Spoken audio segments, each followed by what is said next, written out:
You don't forget the sound of a restaurant going quiet because of one sentence. It happened the moment a woman at table 14 hissed, loud enough for 3 tables to hear, "You're not deleting that picture, babe. That's for your wife, remember?" Chairs stopped. Cups hung in midair. Forks froze halfway in mouths. The man across from her, well-dressed, polished, laughing just a second earlier, turned the color of spoiled milk. His name was Tund, regional manager, corporate darling, Mr. I talk about my wife every chance I get at work. And yet here he was, at a public upscale restaurant, holding hands across the table with a woman who was not his wife. No ring on the woman's hand. No shame in her smile. No attempt to hide. Tun leaned forward, whisper angry, "Keep your voice down. Do you want to ruin my life?" She smirked. "Your life is already ruined. I'm just narrating." People were pretending not to watch, but eyes cut sideways, phones tilted upward, screens quietly recording. Tund wiped sweat from his forehead with the back of his hand. His phone lay face up on the table, displaying a WhatsApp message thread named Wife Red Heart. He didn't close it. He didn't turn it over. He was too shaken to even remember. And then, without warning, the entrance doors opened with the kind of timing that makes waiters hold their breath. She walked in, not storming, not crying, not shaking, calm, coated in silence, funeral calm. The wife, she wore a fitted blazer like someone walking into a board meeting she already owned. Her heels didn't stutter.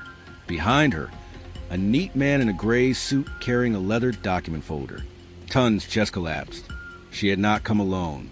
She had come with her attorney. 2 nights ago, Tun told his wife he would be working late for quarter-end performance reports. In reality, he was here, at this exact table, rehearsing his escape from the marriage with the other woman. He had said things like, "Once the money clears from the joint account transfer, I'll be free. I just need to get her to sign the refi papers first. Give me 3 more days. I need her name off everything before she suspects." He wasn't just cheating. He was relocating his life. Strategically, financially, secretly, he had already called HR 2 weeks earlier to pre-notify them that his wife might try something emotional and hostile, and to be ready to block her if she contacted them. He had moved money. He had moved narratives. He had prepared a clean exit, but he made one mistake. He thought he was the only one preparing. She didn't raise her voice, didn't cry, didn't point. She simply approached the table and said one sentence the way doctors announce a time of death. "Counsel, begin." The attorney stepped forward, unwrapping a folder with quiet precision. Tun's girlfriend scoffed, annoyed. "Wow, are you serious? You brought a lawyer to a restaurant." The attorney ignored her completely. He placed a sealed envelope in front of Tund. "Mr. Tund, you're being served." The girlfriend blinked. Served with what? The wife finally turned her head, slow, deliberate, and looked the girlfriend in the eye for the first time. Consequences. That was the first moment the girlfriend's confidence cracked. People were now fully watching. No one even pretended to chew anymore. Tund tried to keep his voice low, teeth clenched. "What are you doing? Not here. Not in public. Are you insane?" The wife didn't flinch. "Public is appropriate. You chose public." He tried to reach for the envelope, but the attorney placed a hand over it. "Before you open that, you need to hear something on record." Phones rose higher. The girlfriend shifted in her seat, suddenly less eager to be part of the audience. The attorney cleared his throat. "We are in possession of digital evidence of infidelity, financial manipulation, documented intent to commit marital asset fraud, and premeditated action to remove the spouse from jointly owned property without disclosure." Tun's lips parted like he'd been hit. You tapped my phone?" The wife answered, "No, I subpoenaed your cloud backup. Legally." A growl of whispered shock rolled through the restaurant. The girlfriend's posture changed completely. Shoulders curled inward, eyes flickering toward the exit. It got worse. The attorney continued. "In anticipation of asset concealment, the court has granted an emergency freeze on all shared accounts pending division, effective 3 hours ago." Tun slammed the table. "Are you out of your mind? You froze my money. The wife turned her head slowly. Correction, I froze our money. What you moved illegally will be traced. He stared at her like she had detonated his spine. The tension became suffocating. Then came the blow that made 3 diners audibly gasp. The attorney slid a second sealed document across the table toward the girlfriend. And this is for you. She looked up, startled. Me? Why me? I didn't do anything. The attorney's voice did not blink. It is a notice of civil litigation for knowing participation in a marital asset diversion scheme. She recoiled. What? No, I was just... The wife cut in, calm as winter. You were just part of an illegal conspiracy. You let him record in messages. I don't make accusations I can't win. The girlfriend looked like someone unplugged her bloodstream. Her hand shook. Ton was silent now, not defensive, not angry, just stunned. Flayed. The wife wasn't finished. She looked around the restaurant. Not dramatically, not with rage, just acknowledging the witnesses who had watched her humiliation for months without knowing. Then she looked back down at Tund, who was barely blinking. With steady, surgical clarity, she said, "Since you chose to rebuild your life in public, I will dismantle your lie in public." She nodded once to the attorney. The attorney reached into the folder again. Silence held like glass. The attorney placed one last document on the table, this one unsealed.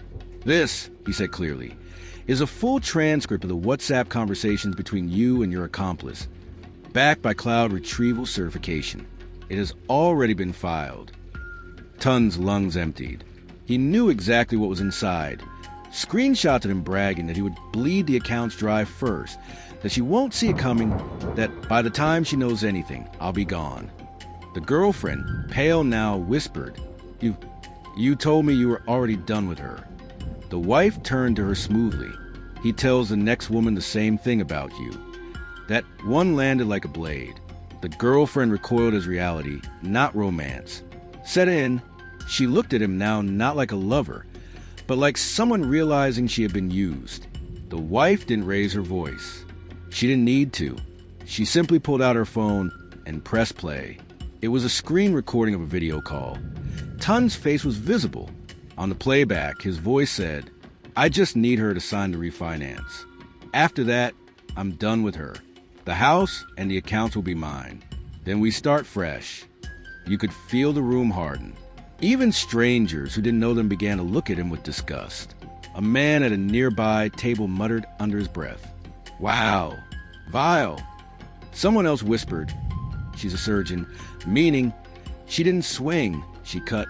Ton shot out his chair, voice cracking. "Turn that off. Do you want to destroy me?" The wife did not even blink.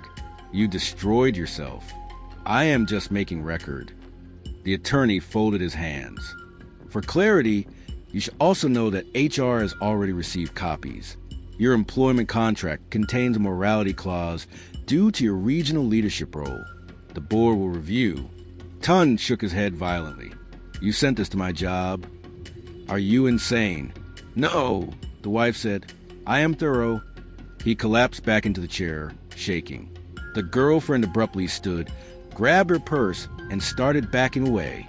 "Ton, I'm not going down for this. I didn't know anything about your money stuff." The attorney answered without looking at her. "Intent is not required. Participation is enough." Her face drained. She turned and walked out, not proud, not defiant, fleeing. People watched her leave like they were watching evidence be removed from a crime scene. Ton tried to gather broken pride. "Fine. You froze the accounts. You sent the files. You embarrassed me. Congratulations. But you won't get the house. The deed is..." She cut him off, softly, cleanly, already transferred back. "You forged my digital authorization. The bank voided it when the fraud was established." He stared at her like she had rearranged gravity. She leaned in, voice low enough to be intimate, sharp enough to bleed. "You planned this for 2 months. I unraveled it in 6 days." His throat clicked empty. Then she delivered the line that ended him. "You should never plot against a woman who reads paperwork for sport."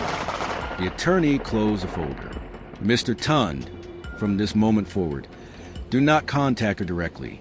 All communication flows through counsel. Violate that once, and we filed an emergency restraining order that is already drafted. Tun whispered, broken, please, not like this, not in front of people. The wife stood. You wanted privacy while betraying me publicly. That is not how the world works. She smoothed her blazer. Then, in a gesture so controlled it felt ceremonial, she slid her wedding ring off and set on the table between them. Not thrown, not slammed, placed. My signature will be on the divorce by morning. I don't fight for trash. She turned and began to walk away. People didn't clap, but they shifted with the silent electricity of approval. The attorney followed. Tun stayed frozen. The audience of strangers now his mirror. Just before she reached the door, the wife stopped.